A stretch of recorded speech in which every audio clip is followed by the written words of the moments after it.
April 1 ನಮ್ಮ ಪರಮ ಪೂಜ್ಯರ ಜನ್ಮದಿನೋತ್ಸವ, ಅದು ಗುರುವಂದನಾ ಕಾರ್ಯಕ್ರಮ. 117ನೇ ಜಯಂತಿ ಮಹೋತ್ಸವ ನಾಳೆ, ಅಂದರೆ 1 ಏಪ್ರಿಲ್ 24 ಸೋಮವಾರ. ನಾಳೆ 11 ಗಂಟೆಗೆ ಕಾರ್ಯಕ್ರಮ ಇದೆ. ಬೆಳಗ್ಗೆ ಗದ್ದಿಗೆ ವಿಶೇಷ ಪೂಜೆ ಆದಮೇಲೆ ಅವರ ಪುತ್ಥಳಿಯ ಒಂದು ಮೆರವಣಿಗೆ, ಅದು 9:30 10 ಗಂಟೆ ಒಳಗೆ ಮುಗೀತದೆ. 11 ಗಂಟೆಗೆ ಒಂದು ವೇದಿಕೆ ಕಾರ್ಯಕ್ರಮ, ಸಭಾ ಕಾರ್ಯಕ್ರಮ ಇರ್ತದೆ.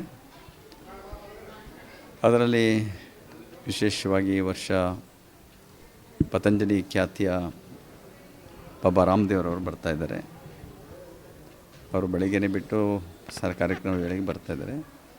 ಸುತ್ತೂರು ಜಯದೇವರು ಬರ್ತಾಯಿದ್ದಾರೆ. ಮತ್ತು ನಮ್ಮ ಮುಂಡರಗಿ ಅನ್ನದಾನೇಶ್ವರ ಮಾಸ್ವಾಮಿ ಹಿರಿಯರು, ವಯೋವೃದ್ಧರಾಗಿರುವಂಥವರು.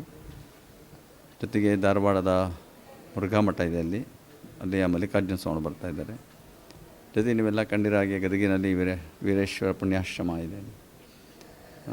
ಏನು ಪುಟ್ಟರಾಜ ಗವಾಯಿಗಳು ಅವರು ಸ್ಥಾಪನೆ ಮಾಡಿದ ಹಿಂದೆ ಅಂಧರ ಬಾಳಿನ ಬೆಳಕಾಗಿರುವಂಥವ್ರು, ಇಂದಿಗೂ ಕೂಡ ಅವರು ನಡೆದಾಡುವ ದೇವರಂತೆ ಭಾವಿಸ್ತಾ ಇರುವಂತಹ ಆಶ್ರಮದ ಅಧ್ಯಕ್ಷ ಆಗಿರುವ ಕಲ್ಲೆಯಜ್ಜ ಅವರು ಕೂಡ ಆಗಮಿಸ್ತಾ ಇದ್ದಾರೆ. ಅನೇಕ ಪೂಜ್ಯರುಗಳು ಆಗಮಿಸ್ತಾ ಇದ್ದಾರೆ. ಒಂದು ಭಕ್ತಾದಿಗಳೆಲ್ಲ ಭಾಗವಹಿಸ್ತಾ ಇದ್ದಾರೆ.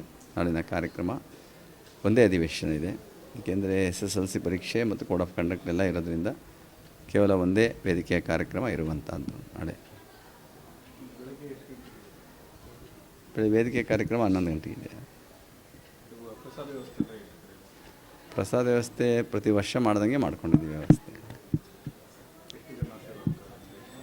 ಅದನ್ನು ನಾವು ಇಷ್ಟೇ ಅಂತ ನಾವು ಯಾರು ಹೇಳೋಕ್ಕಾಗುತ್ತೆ. ಬಂದಷ್ಟು ಜನ ಬಂದು ಎಷ್ಟು ಜನ ಬಂದರೂ ಬರ್ತಾರೆ. ಅದಕ್ಕೆ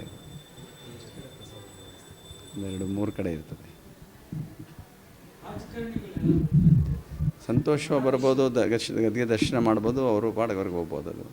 ಅವರು ಬರೋದಿಲ್ಲ, ಮುಖ್ಯವಾಗಿ ಅವ್ರಿಗೆ ಬರೋದು ಗೊತ್ತಿಲ್ಲ. ಅದು ಬರ್ಬೋದೇನೋ, ಬಂದರೂ ಅವರು ಏನು ವೇದಿಕೆ ಮೇಲೆ ಬರೋಂಗಿಲ್ಲ. ಎಲ್ಲೂ ವೇದಿಕೆಯಲ್ಲಿ ಬಂದು ಕೆಳಗೆ ಕೂತ್ಕೋಬೋದು, ಭಾಗವಹಿಸಿ ಹೋಗ್ಬೋದು. ಏನು ಅದಕ್ಕೇನು ಯಾವ ಅಭ್ಯಂತರ ಏನಿಲ್ಲ. ಅದೇ ವೇದಿಕೆಯಲ್ಲಿ ಬಂದು ಭಾಷಣ ಮಾಡೋದಕ್ಕೆ ಅವಕಾಶ ಇರೋದಿಲ್ಲ ಅವ್ರಿಗೆ. ಕೊಡಾಕೊಂಡು ನಿಮಗೆ ಗೊತ್ತಿದೆ, ಎಲ್ಲರಿಗೂ ಗೊತ್ತಿದೆ. ಅದೇ ರೀತಿ ಬರ್ಬೋದು, ಬರೋರು ಬರ್ತಾರೆ, ಬುದ್ಧಿಯವ್ರ ಗದ್ಗೆ ದರ್ಶನ ಮಾಡ್ತಾರೆ, ಭಾಗವಹಿಸ್ತಾರೆ.